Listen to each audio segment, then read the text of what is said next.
I never thought the man I'd be waking up next to would be the same alpha who once threatened to throw me out of his house. Yet here I was, staring at the sharp line of his jaw as morning light spilled across our shared bed. If fate had a sense of humor, it was the cruel, bone-deep kind. 3 weeks ago, my life had been a carefully measured routine, quiet mornings in a little apartment, coffee on the balcony, and the belief that the man I loved, Evan, was faithful.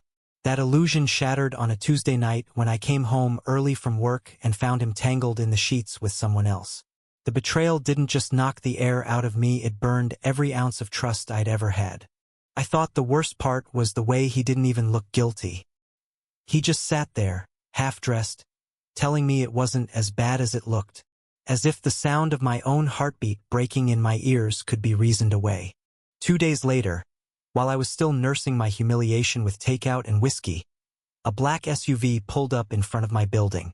Out stepped General Alexander Kane, an alpha with the kind of reputation that made headlines. Cold, unyielding, a man who commanded troops like chess pieces. And, once upon a time, the same man who told me I was too soft for this world, when we crossed paths at a charity event. I'd always despised him for it. So when he knocked on my door, I almost didn't open it. But curiosity and maybe the faintest flicker of self-destruction won out. "I heard about your engagement ending," he said, his voice as deep and steady as a war drum. "I have a proposition." I laughed. "Let me guess. You want me to babysit your plants while you're off commanding battalions?" He didn't flinch. "I want you to marry me." I stared at him like he'd just suggested we rob a bank together. "Excuse me?" "It's strategic," he explained, as if marriage proposals were nothing more than mission briefings. "I need a spouse for an upcoming military summit. It would stabilize my public image. You need a way out of whatever mess you're in." It was the worst pitch for romance I'd ever heard. But as the hours passed, the idea lodged itself in my brain. My pride screamed no, but my heart, raw and bleeding, whispered that maybe this was a chance to rebuild. Even if it meant aligning myself with a man I'd sworn to hate. We signed the papers 3 days later. No flowers, no vows. Just 2 signatures and a legal binding that made me his. From the outside, it must have looked like a calculated power move.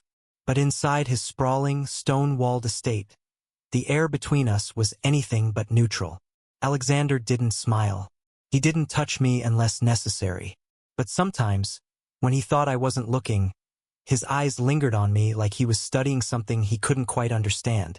The first night I slept in the master bedroom, the silence between us was a living thing. I sat on the edge of the bed, waiting for him to take the couch, but he simply loosened his tie, stripped down to a plain white shirt, and lay down beside me. Not touching, not speaking, just there. I told myself I could handle it, that this was nothing more than a contractual arrangement. But then came the night of the storm. Thunder rattled the windows, dragging me out of a restless half-sleep. I padded toward the kitchen for water, only to find him there, leaning against the counter, hair damp from the rain. His shirt clung to him, and his eyes, normally so guarded, softened when they met mine. "Couldn't sleep?" he asked. I shook my head. "You?" He didn't answer right away. Instead, he stepped closer, close enough that I could smell the faint scent of cedar and rain on him. "You're shivering," he murmured, and before I could protest, he reached out, his hands warm on my arms. It was the first time he'd touched me without formality, and it sent a shock through me that had nothing to do with the cold. We didn't speak for a long moment, the hum of the storm filling the space between us. And in that quiet, I realized something terrifying. I was no longer certain where my hatred for him ended, and something far more dangerous began. The night of the storm was the first crack in his walls. After that, the changes came slowly, a softened glance, a quiet question about whether I'd eaten, the way he stood just a little too close when we walked together. But it wasn't all warmth. The summit loomed, and with it, a flood of reporters, military officials, and alphas who saw me as nothing more than a political accessory. I could feel their stares, their judgment, like needles against my skin. Alexander noticed. He didn't say anything in public, of course he didn't, but when we were alone, He reached for my hand and held it like it was the most natural thing in the world. That simple pressure was enough to ground me. On the second day of the summit, Evan showed up. My ex-fiancé, perfectly pressed suit, that same smug smile. He caught me in the hallway, blocking my path. "So," he drawled, "you've upgraded to the general. Impressive. Or desperate. Hard to tell which." The old me might have crumbled, but before I could respond, Alexander appeared at my side. His arm slid firmly around my waist, pulling me close.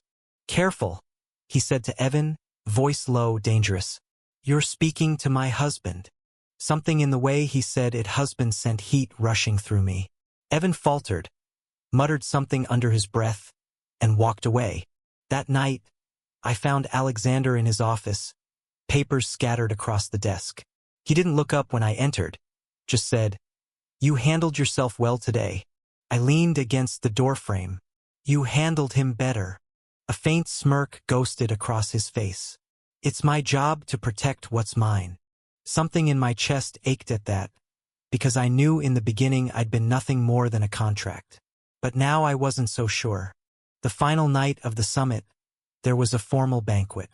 I wore a black suit that Alexander had chosen, its cut precise, almost regal. He offered me his arm, and for the first time it didn't feel like a performance.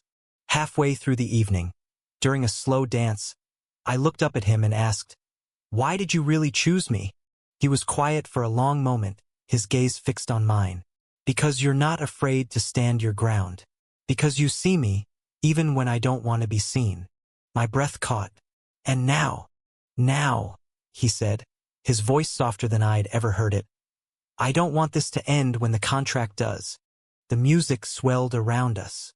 I realized then that somewhere between my heartbreak and his cold resolve, something had shifted. We weren't pretending anymore. Weeks later, after the papers were no longer binding us, I stayed. Not because I had nowhere else to go, but because every time he brushed my hand in the hallway, every time his eyes softened when they found mine, I knew this was where I belonged. The man I'd once sworn to hate had become the only person I wanted to wake up next to.